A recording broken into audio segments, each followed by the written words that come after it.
চাঁদা না দেওয়ায় মামলার পর মামলা, ৭ বছরের কেনা জমিতে বাড়ি নির্মাণের বাধা, ভূমি অফিসের তদন্ত মিলল না অবৈধ জমি দখলের প্রমাণ।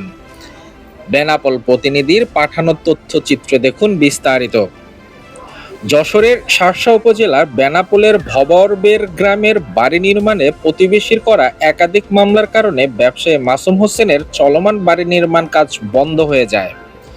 অবশেষে শার্শা উপজেলার সহকারী নির্বাহী ম্যাজিস্ট্রেট নিয়াজ মাকদুমের হস্তক্ষেপে ব্যবসায়ী মাসুম হোসেনের নির্বিঘ্নে তার বাড়ির কাজ করার সুযোগ তৈরি হয়েছে।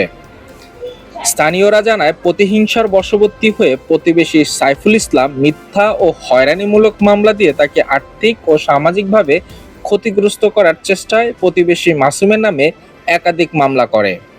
স্থানীয়রা আরও জানায়, প্রায় ৭ বছর আগে ভবারেবের ৮৮ নং মৌজার RS দাগ নং ৬১৬-র ৬.৪৫% জমি ক্রয় করে মাসুম হোসেন। ৩ মাস আগে ওই জমিতে পাকা বাড়ি নির্মাণের কাজ শুরু করলে প্রতিবেশী সাইফুল ইসলাম আদালতে মিথ্যা মামলা করে নির্মাণ কাজ স্থগিত করে দেন।